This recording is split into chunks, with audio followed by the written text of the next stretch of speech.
This is Midgar, a sprawling metropolis with nary a tree in sight. But even in this concrete jungle, the laws of nature still reign supreme. It's mating season, and males all over the enclosure have begun asserting their dominance, hoping to secure their right to breed. This particular specimen has felt the stirrings of adulthood within him and is eager to answer the call. Welcome to the mating rituals of Final Fantasy VII Remake. Having already made his hair stand on end to attract the attention of prospective suitors, the male carries with him an impressively large object to take his peacocking to the next level. A vital chore if he wants to attract a mate. And lo and behold, having done his homework, it isn't long until the young male attracts the attention of a female. However, the young male seems reluctant to share his seed with her at this time, perhaps due to her over-eagerness to mate so early into the mating season. His patience is rewarded as the young male is approached by yet another female who offers him a fragrant flower in full bloom as a sign of her fertility and willingness to copulate. However, choosing to hedge his bets, the ever-selective male nevertheless continues his search for a mate without fully dismissing the advances of those who have already started together, as is his nature. At last he finds a female who he deems fit to feed his young in abundance and offers her a flower, signaling the commencement of their courtship. Recognizing his advances, the female then engages in a mating display of bright colors and movements that are meant to charm the young male into submission. Only time will tell if she is successful. Taking the next step in the mating dance, the female then invites her prospective mate to nest close to her, so that she may keep an eye on him. Not to be outdone by a pair of childbearing hips and a set of impressive mammaries, the overly eager female entices the young male to join her on an evening outing. Much to her dismay, however, they are joined by other members of the pack, signaling to the male that they are on the prowl, as opposed to in the midst of intimate courtship. In an attempt to correct this misunderstanding, the female latches herself onto the male in a fit of desperation and offers him food as proof she might one day feed his young. But alas, her efforts amount to naught. Returning to his mate of choice, the young male engages in risk-taking behavior in the hope of titillating her interest and securing her favor. Sensitive to his surroundings, the male is also quick to guard the female when necessary, shielding her with his body to prove himself capable of protecting her.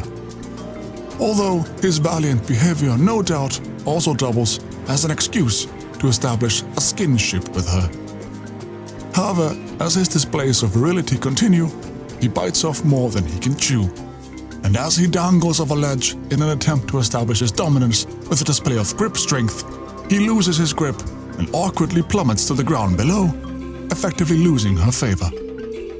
Having embarrassed himself with a display of inadequate grip strength in front of his prospective mate, the young male is forced to entertain alternatives. Thankfully, he has fallen into the den of a former suitor, who is nothing if not keen on picking things up from where they left off. She once again offers herself to him. But before they can consummate the relationship, they are interrupted by yet another male in heat, no doubt having been lured in by the fragrance of fertility. Having turned her down before, the young male now finds himself at the bottom of the social hierarchy, in the curious position of having once again to establish his dominance with a show of physical prowess. The males engage in battle for the female, as is their nature, and after establishing himself as the dominant male, the young male escorts the female back to her pack leader.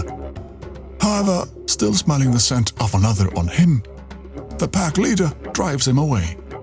Much to the pack leader's surprise, however, the young female runs off with him, abandoning her established habitat but the prospect of mating. The pack leader's instincts nevertheless prove right. as once the young male catches the whiff of his mate of choice, he becomes irresistibly drawn to her. Having lost her chance to breed, as well as abandoned her habitat, the young female has no choice but to help her former prospect secure a mate. This way, she may take part in the mating ritual, if only indirectly. In order to reclaim his mate of choice, the young male must infiltrate unfamiliar territory and topple the dominant male of the area. Luckily, the young male has an ace up his sleeve, as his former suitor helps disguise him as a female, simultaneously tricking the reigning male, as well as winning back the trust of his mate of choice from inside her own gender. Together, they topple the dominant male in a rare display of intergender cooperation, the prize being each other. Reunited with his prospective mate, their courtship ritual may commence once again from where they left off. In a state of fervent arousal, they seek to climb the highest ground available to commence their copulation, as is their nature. But on the way to the top, they encounter the overly eager female, who recognizes their bond. Having lost her chance to breed, the eager female loses her will to live. Having lost the battle of the fittest, her life is forfeit. But worry not. Her body will provide nourishment for the burgeoning ecosystem of this industrial wasteland. As the mating season progresses and the creatures start to pair off, the battle of those without a mate becomes ever more fierce. Those left behind even go desperate enough as to sabotage already established pairings. Therefore, as the young male is seen climbing with his mate, those left behind resort to toppling the structure, even at great risk to their own lives. The young male and female narrowly escape with their lives, but having lost a suitable mating ground, they must now search for another location if nature is to run its course. Thankfully, they spot a nest even further up the enclosure and set their sights on it. And so begins a long journey. For as the salmon is prepared to jump upstream to satiate its natural need to procreate, so too are they prepared to endure hardships in accordance with their mating rituals, just like the majestic salmon. But as they reach the top, their mating dance is once again thrown into disarray, as the young male encounters one he recognizes as the dominant male, his object being longer than his own, almost as large as a king salmon, the most regal of all salmon. The female seems indifferent to this difference in size, but the young male knows deep inside that he cannot commence mating under these conditions. He challenges the dominant male, but fails to claim certain victory, meaning that he cannot claim the right to breed. And so the mating season draws to a close without a proper climax.